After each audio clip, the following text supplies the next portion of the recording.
career in the entertainment industry has enabled me to work with a diverse range of talent. Through my years of experience, I've recognized two essential aspects. Industry professionals, whether famous stars or behind-the-scenes staff, have fascinating stories to tell.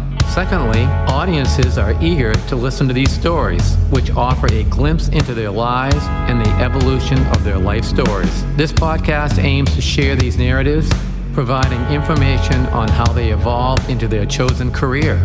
We will delve into their journey to stardom, discuss their struggles and successes, and hear from people who helped them achieve their goals. Get ready for intriguing behind-the-scenes stories and insights into the fascinating world of entertainment.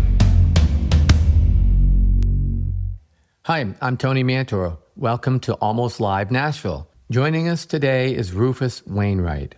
Praised by the New York Times for his genuine originality, Rufus has established himself as one of the great male vocalists and songwriters of his generation. He has collaborated with an array of iconic artists including Elton John, Burt Bacharach, Miley Cyrus, David Byrne, Joni Mitchell, and that's just a few that he's worked with. Celebrated as a contemporary pop singer, Rufus has also made a significant mark in the classical music world. His performances include tributes at the Kennedy Center Honors for Billy Joel and a 90th birthday celebration for Tony Bennett at Radio City Music Hall. We're thrilled to have him here to share updates on his career and insights into what the future holds.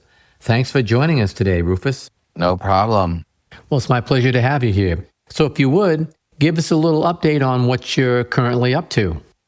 God, a lot happening. Well, I composed this thing called Requiem, which is a religious death mass, which also contains this wonderful poem by Lord Byron called Darkness within it, kind of interwoven through it. So it's a mass for a full chorus, an orchestra, and children's choir, so two choirs, but it also has a narrator who narrates the poem. And we did it premiered in Paris with Meryl Streep as the narrator. And we recorded that, and it's available on Warner Classics. And then we just did it a couple of weeks ago. We did it in LA at Disney Hall with Jane Fonda as the narrator. And now we're going to do it in Amsterdam at the Concertgebouw with my friend Carice van Houten. And then we're doing it in Hamburg with Isabelle Huppert as the narrator in August. So I've got that piece going. Then they're also doing my second opera, Hadrian, which I composed. They're doing that in Italy at the Spoleto Festival in June. So I've got all of this classical stuff. And then I'm singing for the King of England in June as well. Oh, nice. And I have little concerts here and there, but more on the, popular side of things. I'm really gathering and finishing up a bunch of songs for my next pop record, which I'm really excited about getting into the studio and, starting in the fall. So I'm just getting ready to go underground a little bit. Sure, that sounds great. Now, what number album will this be for you that you're going to record? Ooh, I think it's the 11th or 12th studio album. I made a bunch of live records as well, but I think it's my 11th studio album, I think. That's awesome. So how does it feel starting your 11th album compared to that very first studio album that you recorded? Well, look, interesting question. Look, definitely going into my first one there's no comparison to the excitement, certainly because I was young, and also I was, on DreamWorks at the time was such a massive thing in terms of the music business. No longer is, sadly, but when it began, it was huge. So it was really like a kind of old-fashioned Hollywood story of, coming in, flying first class and staying at, hotels and being driven around by limos and stuff. So that was very exciting. Sure. I would say, though, that now it's really more about the art and about kind of, my reaching the depths that I've, been attempting to for years musically. And that's probably makes for a better record. Look, I think there's an economy now that is, maybe it's not as fun as it used to be and as lavish. But funnily enough, the economy, I think, makes for better music because you're just, you really have to be precise and really, really be exacting in terms of what you want to create. So it's good. But I'm still excited about it, but excited about it for different reasons. Sure, I get that. Now, when you go in the studio, like when I produce different people, you assemble the players, you get everything ready, they listen to it. Then they start putting their little nuances to it. And all of a sudden it creates a little bit different way than what you anticipated. But a lot of times it can be very good. Does that happen to you much? Oh, yeah. No, I'm very open and kind of aware of my surroundings when I make records. I'm always listening for any kind of possible gem that might drop out of anywhere. So whether it's, session players or friends or engineers who come in and say this or that, I'm highly attuned to figuring out, looking for that stuff. So yeah, the other thing too is that, I'd say my first two producers, John Bryan and Pierre Marchand, those two were so tough to work with and so brutal and so kind of, dictatorial, really, that though it was a nightmare at the time, I also learned a lot. I learned how to both, stand up for what I believed in and also to really fight for what I want to hear. So, we made great records together and they're both brilliant musicians and I wouldn't change it any other way. But it was very much a baptism by fire. And I learned a lot because it was so arduous. Yeah. So when you're sitting down and you're listening to music that you've done, you're kind of reflecting. What stands out to you of the different albums that you've done that you think in your mind shines, even though it might not be the biggest hit record, but it was one of your favorites? Right. Yeah, look, I love all my children equally. Yeah, absolutely. So it's hard for me to pick and choose certain things about certain pieces, but I will say that it's always been important for me to have an album have a sound, in the sense that each album I've made has I wouldn't say so much a concept, but definitely a feel to it. And even though, certain albums I made weren't necessarily that successful, I think that when listening to them again years later, I accomplished what I set out to do, which was to create an atmosphere. And sometimes that atmosphere did not match, what was going on in the world, but I did work to create that place. And that bubble still exists. When I listen to the record, I'm, taken right back there. So there's never been an album that I've made where I'm trying to relate to what's happening in the popular world. And that I actually think I dodged a bit of a bullet for, because God knows there's so many artists who have these records that they made when they're trying to, fit into some box, and it just sounds kind of lame. So I never fell for that trap, which was I wouldn't have been able to anyways. I'm too gnarly. That's good. Now, add to the fact that you've done all these records and you've done all these performances. You've also been in film. How was that different for you going into film than going into the music world that we was doing? Well, I haven't really been in film in the sense that, I've done a few scenes here and there, and I've had songs in movies, and I know a lot of actors. If anything, I've more dipped my toe in there and definitely realized that, if I really wanted to do that, I'd have to dedicate 100% of my attention to it. And I haven't chosen to do that yet. I'm not saying I won't. Sure. Because actually for a man of my age, 51, there is this kind of interesting kind of, I think there is a kind of opening that occurs for older men in film. You can play a villain or you can play some sort of, father or something. It's, it's still a possibility. Yeah, and you have to allow yourself to evolve into different things. That way you've tried them and you find out what you like, what you don't like. No, definitely. No, all the time. Now, you actually got a chance to do a record with your mother too, didn't you, at one time? Well, I worked a lot with my mother. We made, a Christmas record together when I was quite young. Also, after she passed, Kate McGarrigle, she was a great songwriter. But after she passed, my sister and I did a great record with Joe Boyd of her songs with some other artists. And yeah, no, I loved working with my mother. My mother to this day is, in my opinion, the greatest musician I ever met was my mother. She was just, and a lot of people would agree with me. Yeah. In terms of how she was, because she was pretty brilliant. Yeah, absolutely. That's part of your influence and how you develop and what's around you. That's a good tribute right there. Yes, no, totally. Now, you said you've got a record you're going to be doing this fall. Are you going to be doing any touring at all, any performances much this summer, or are you just going to kind of go into the cave and start working towards this fall? Well, no, I I always have to do certain shows here and there just to, pay the mortgage.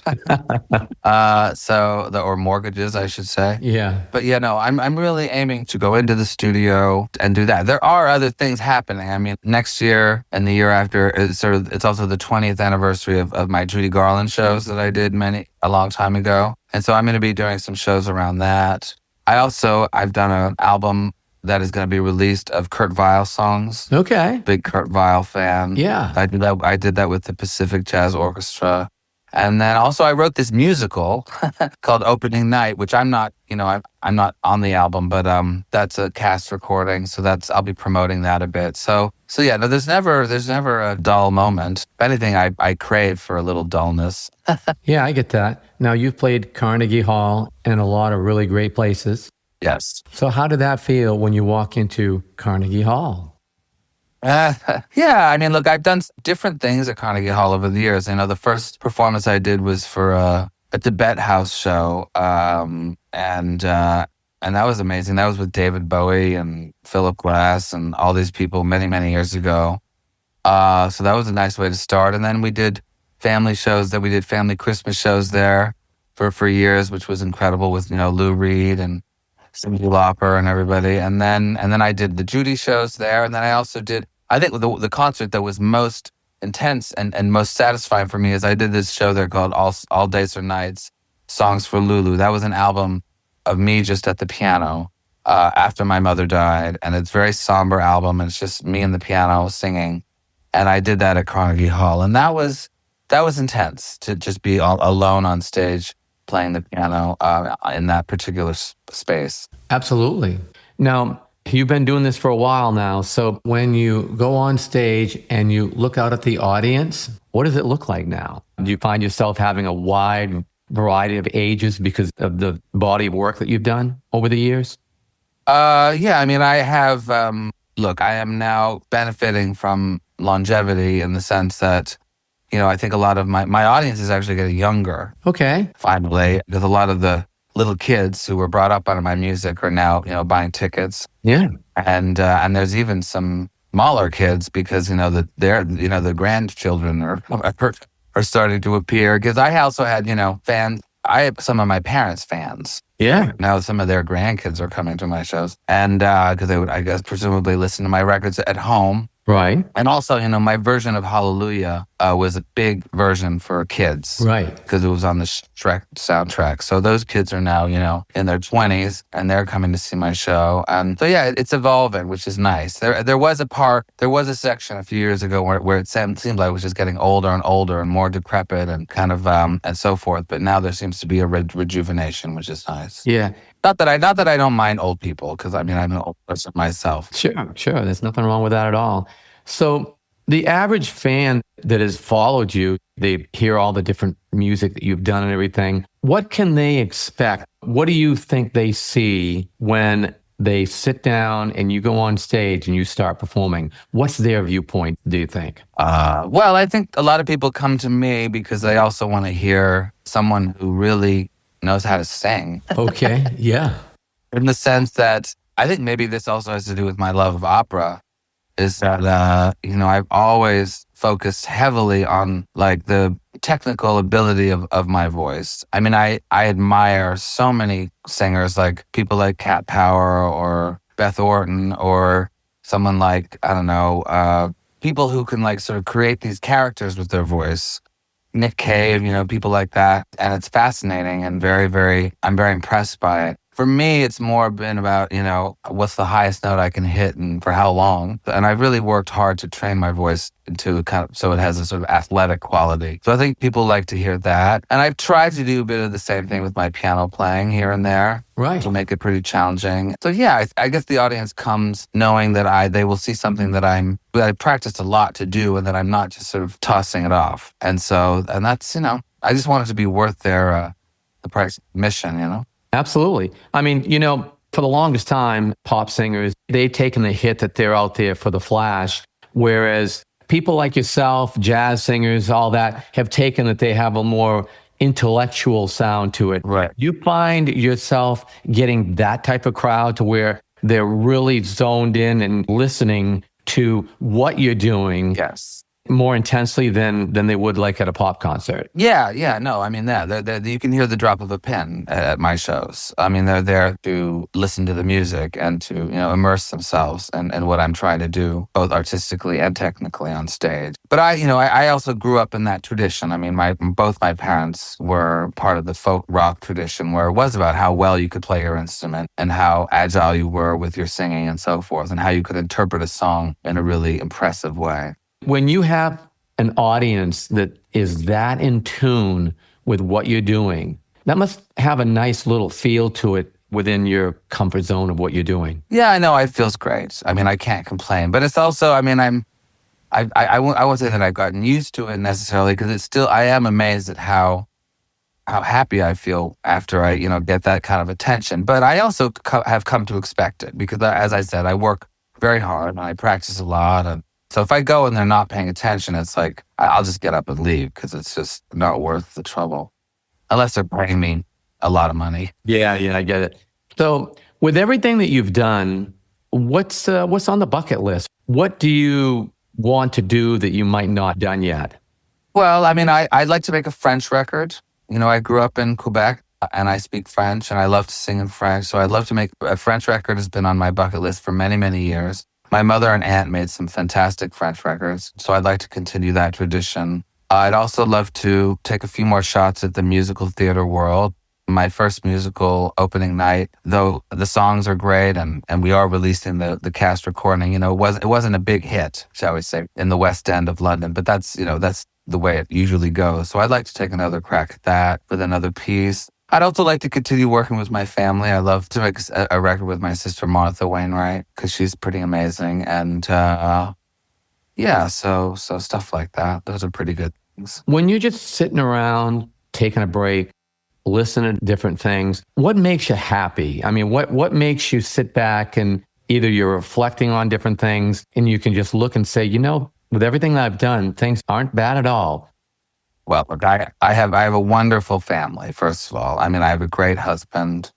We've been together for, 19 years. I have a beautiful daughter. She's 14, and she's, in good health and really cheerful. We live in, a nice house in California and where it's usually sunny. I mean, there's darker forces, obviously, but I have a lot to be thankful for. I am someone who is able to stop and kind of smell the roses occasionally in terms of, my blessings. Whether I can actually, enjoy the roses and look at the roses and hang out. Yeah. Be with the roses, that's another question, but I know how to appreciate them. Yeah, you kind of have to take that break every now and then because when you're young, you're out there, hustling, bustling, trying to get that next big show, trying to get that big record. Then you finally get to a point where everything seems to be going smooth, everything's going good. What gets to the point now where you've done so many things, but you still can reflect back on the fact that you're still hungry for stuff, but you really want to go at it, but you go at it in a different direction. How do you approach that?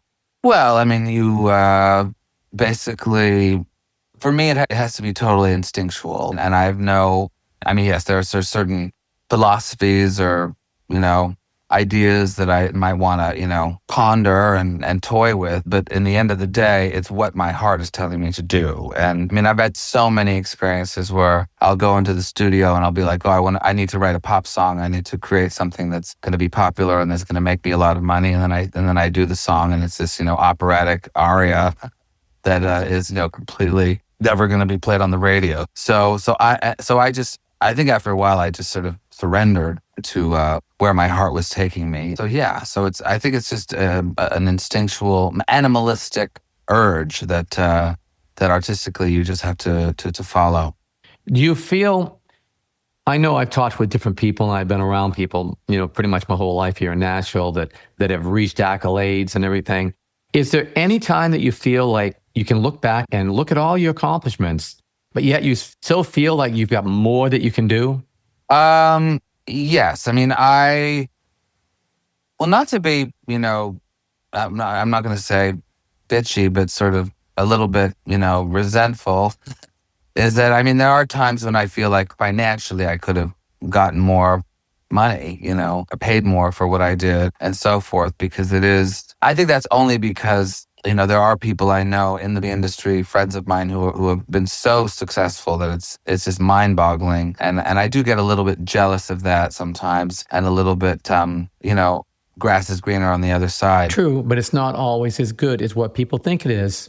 I really step back and I stop and I think, like, do you really want to be burdened with that type of fame and that type of kind of, I don't know, just the craziness of that, and not have, a lot of those people don't have their own lives anymore, and they become industries in and of themselves. There's a real burden to that. So I think when I actually stop and think about it, I'm like, oh no, it's fine just where you are. But I do have moments of jealousy where I was making more money and I was more famous. And yeah, I think we all have that. But if you roll back the clock to like when Elvis was alive, he couldn't go to a movie theater without having to buy out the whole theater.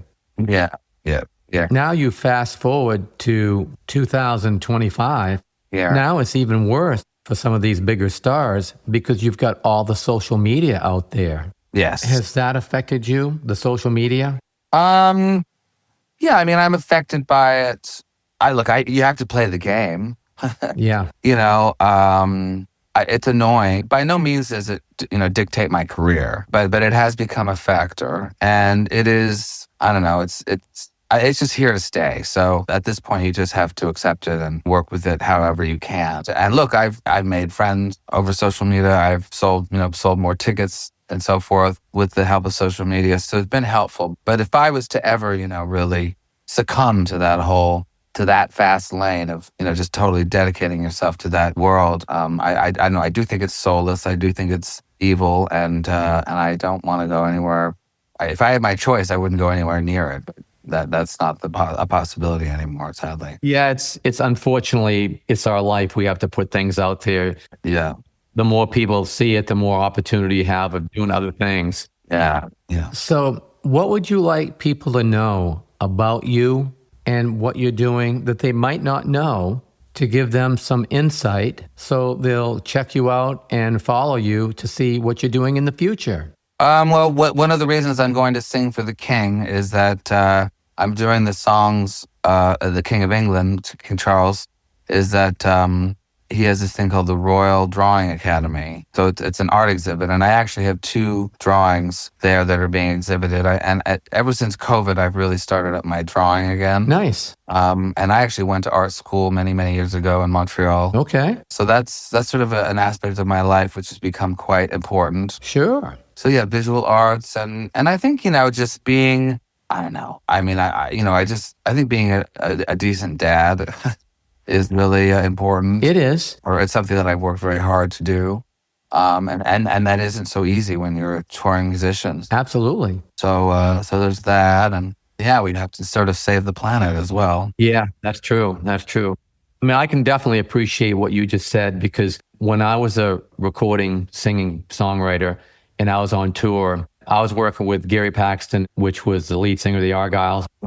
Right. And then Bob Millsap.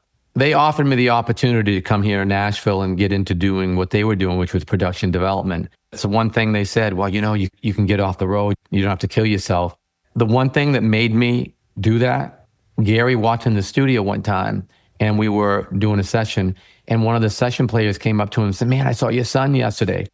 This was before cell phones and all that. And he goes, oh, I didn't realize he was in town. I'll have to give him a call. Gary was so busy touring, he didn't get a chance to see his son grow up. Yeah, it's pretty bad. And that made the decision for me, because I had 2 sons at the time.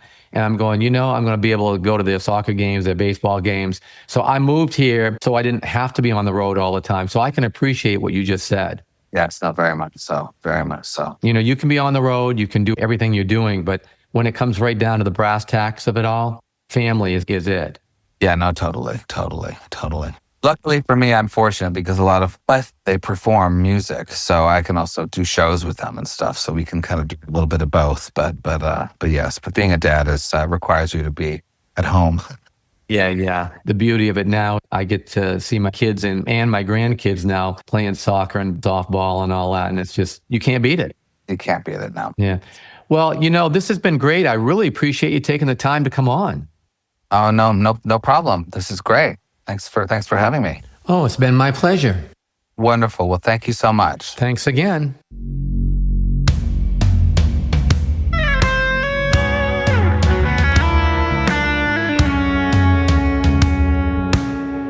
Thanks for joining us today. We hope you enjoyed the show. This has been a Tony Mantor production. For more information, contact media@platomusic.com.